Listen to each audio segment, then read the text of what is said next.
আমরা সম্মিলিতভাবে একটা প্রতিরোধ গড়ে তুলেছি। আমরা আশাবাদী যে আজকে আমরা একটা সফল নির্বাচন দেখতে পাবো।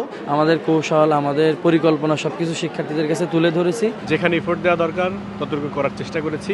আজকের যে আমেজ এটা অত্যন্ত উৎসব মুখর এবং গত 30 ডিসেম্বর যে প্রস্তুতি প্রশাসনের ছিল সে তুলনায় আজকের প্রস্তুতি খুবই আশাব্যঞ্জক। আমরা আজকের যে নিরাপত্তা ব্যবস্থা এর জন্য সাধুবাদ জানাই প্রতিষ্ঠানকে এবং একই সাথে বলতে চাই, ভোটারদের উদ্দেশ্যে বলতে চাই, আপনাদের ভোট দেওয়ার থেকে শুরু করে এখানে একটা সজাগ উপস্থিতি প্রয়োজন। কারণ ফলাফল ঘোষণার আগ পর্যন্ত যে কোনো ধরনের পায়তারা এই যৌক্তিক নির্বাচন বানচাল করার ক্ষেত্রে আমরা রুখে দিতে চাই। গত 30 ডিসেম্বর যেভাবে করে আমরা সম্মিলিতভাবে একটা প্রতিরোধ গড়ে তুলেছি, আমরা আশাবাদী যে আজকে আমরা একটা সফল নির্বাচন দেখতে পাবো এবং মৌলানা ভাসানী ব্রিগেড এই সময়ে ক্যাম্পাসে প্রত্যেকটা মানুষের কাছে পৌঁছানোর চেষ্টা করেছেন এবং আমাদের যে বার্তা, আমাদের যে ভাবনা এই ক্যাম্পাসকে নিয়ে, আমাদের দীর্ঘদিনের যে লড়াই সংগ্রামের গল্প সেগুলো আমরা নিয়ে যাওয়ার চেষ্টা করেছি। আমরা ব্যাপক সাড়া পেয়েছি শিক্ষার্থীদের কাছে এবং আমরা আশাবাদী পুরো প্যানেল হিসেবেই আমরা একটা ভালো ফলাফল আজকে দেখতে পাবো।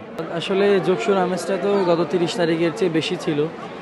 সবাই অনিশ্চয়তার মধ্যে ছিল সকাল থেকে যে আসলে আজকেও ভোট হবে কিনা, যার কারণে হয়তো শিক্ষার্থীরা একটু দেরিতে আসতেছেন। তো আমাদের এখন মনে হচ্ছে যে বেলা বাড়ার সাথে সাথে বা সময় বাড়ানোর সাথে সাথে ভোট কেন্দ্রে শিক্ষার্থীরা আসছেন এবং আশা করি আমেজ ফিরে আসবে। আর প্রার্থী হিসাবে আমার প্রত্যাশা হচ্ছে, আমরা তো চেষ্টা করেছি শিক্ষার্থীদের কাছে পৌঁছানোর, আমাদের কৌশল, আমাদের পরিকল্পনা সব কিছু শিক্ষার্থীদের কাছে তুলে ধরেছি। আলহামদুলিল্লাহ এখনও পর্যন্ত তাদের যে সাড়া সেটাতে আমরা সন্তুষ্ট, বাকিটা আল্লাহ ভরসা। ভবিষ্যৎ হোক নিরাপদ, বিনিয়োগ হোক বিশ্বস্ত, আর আমার পছন্দ সল্ট বে। ওয়েলকাম টু সল্ট বে। নির্বাচনের পরিবেশ এখনো পর্যন্ত যে কয়েকটি ভোট কেন্দ্রে গিয়েছি ভালো মনে হয়েছে। এখনও মনে হচ্ছে আমরা আশাবাদী একটা নিরপেক্ষ, গ্রহণযোগ্য, অবাধ, সুষ্ঠু নির্বাচন হবে। আর নিজেকে নিয়ে আশাবাদী বলতে জগন্নাথ বিশ্ববিদ্যালয়ের শিক্ষার্থীদের উপরে ছেড়ে দিলাম। জগন্নাথ বিশ্ববিদ্যালয়ের শিক্ষার্থীদের জন্য আমি ক্যাম্পাসে ঢোকার পর থেকেই যতটুকু সম্ভব যা কিছু যৌক্তিক আন্দোলন সংগ্রাম হয়েছে, যতটুকু যেখানে এফোর্ট দেওয়া দরকার ততটুকু করার চেষ্টা করেছি। বাদবাকিটা আল্লাহ ভরসা, আশাবাদী আমি। আচ্ছা, সত্যি বলতে হচ্ছে 30 তারিখে যেই আমেজটা ছিল, শিক্ষার্থীদের যে উচ্ছ্বাস ছিল, যে আনন্দ ছিল, সেটা সত্যি অর্থে তার 50%ও নেই।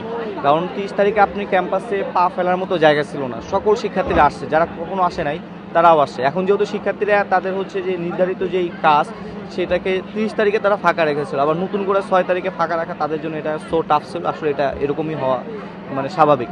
তো ওই জায়গা থেকে মনে হয় যে 30% আমার মনে হয় যে না, সম্ভব আছে, মানে 30%-এর মতো হয়তো বা আমেজ আছে, বাদ বাকি আমেজ আসলে সত্যিকার অর্থে নাই। তারপরেও হচ্ছে শিক্ষার্থীরা অনেকেই আসছে। তো আমার মনে হয় যে 30 তারিখের মতো আসলে সত্যিকার অর্থে আমি মনে হয় যে একমাত্র প্রার্থী যে দাবি করতে পারে যে আমি হচ্ছে শিক্ষার্থীদের হচ্ছে প্রার্থী, অর্থাৎ একদম শিক্ষার্থী, সাধারণ শিক্ষার্থী তাদের প্রার্থী। আমি স্বতন্ত্র নির্বাচন করছি এবং শিক্ষার্থীদের রেসপন্স সবচেয়ে বেশি এবং জগন্নাথ বিশ্ববিদ্যালয় দেখিয়ে দিবে যে দল মত নির্বিশেষে যারা শিক্ষার্থীদের জন্য কাজ করে, সত্যিকার অর্থে লেজর ভিত্তিক বা অন্যান্য বিষয় আসলে জগন্নাথে কাজ করে না। এবং আমি আমার ব্যাপারে 100% আশাবাদী, কারণ শিক্ষার্থীরা আমার সাথে আছে। শিক্ষার্থীদের সাথে নিয়ে আমি এতদূর মধ্যে আসতে পেরেছি।